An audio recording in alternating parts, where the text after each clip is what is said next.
back this week with my process of painting papers with fluid acrylic.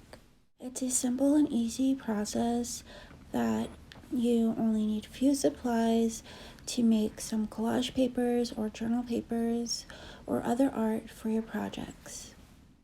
For these first set of pages, I decided to use my high flow fluorescent pink paint, which is one of my favorite colors to paint with, and I diluted it with water so that it would have a light stain on the pages.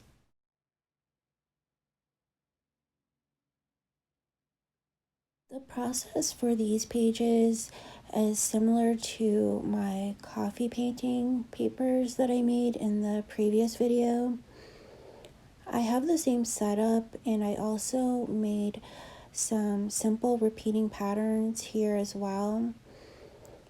I did that on purpose because I want to use these for a specific journal project, and I also have some other projects that I'm going to be working on, and I needed to have basic patterns, nothing too difficult. And also making these pages is I usually find it really calming, and it's just a nice time for me to create something without any pressure that I'll be using for another project, and I can batch create some of my work and have it handy when I need it. Here you can see I'm using the sponge brush to make circles, and I'm making splatters with the round brush, and I've been using the flat brushes to make stripes and square shaped marks, and I just finished up this one here, and I'm just showing what that looks like.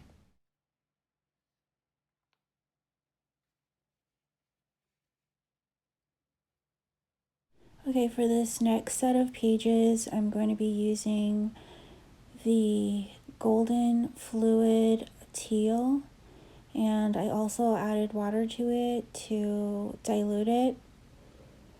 Like the previous pages, I wanted to have more of a staining light effect, not the full-blown color, which is one of my favorite colors.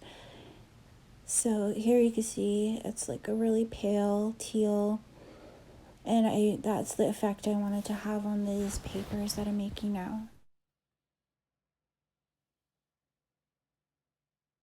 The paper that I'm painting on here is a standard white printer paper. I chose that because I'm going to be using these papers in a journal, and I'm also going to be using it for collage, so I didn't want the paper to be too thick for this project, and this paper works perfectly for that.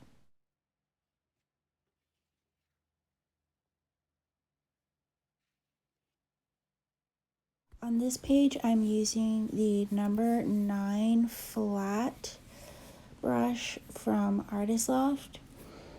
I like the firmness of these brushes and how they mark so easily, even with this thin down paint.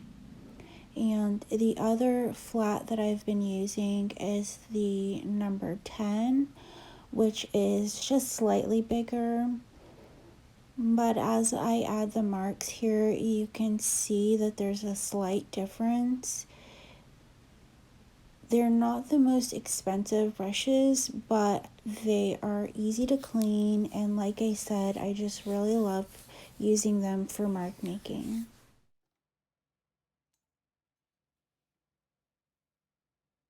This little circle sponge brush was so fun to use. I love using craft supplies sometimes in my artwork and making different papers because it just helps me to have fun and not take things so seriously. I just added some of the diluted paint to a jar top so that I can use this repurposed glue stick holder, and I use it with my thick paints, but in this when I was making these papers, I decided to try it out with the fluid and the thinned down fluid paint. The hollow end of it works pretty good for making the circles.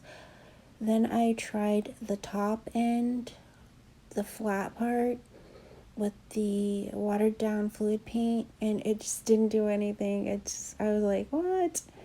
So I was just like, oh, that's okay. Just go back to using the hollow side, and it worked fine. I liked how it turned out. So when I'm using the repurposed items to make marks, they don't always work out, but I do like to experiment just to see what types of things I can use in different ways.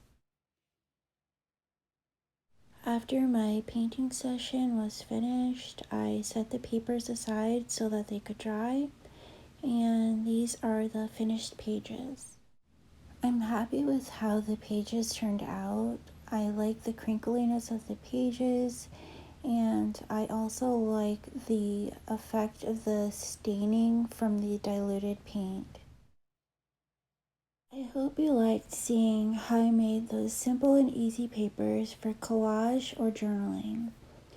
You can give it a try by using thinned fluid paints or watercolors or even coffee. With brushes or repurposed materials, you can create these simple pages that you can use in your artwork or in your other art projects. Thank you for watching. If you'd like to see more, click one of the videos on the screen.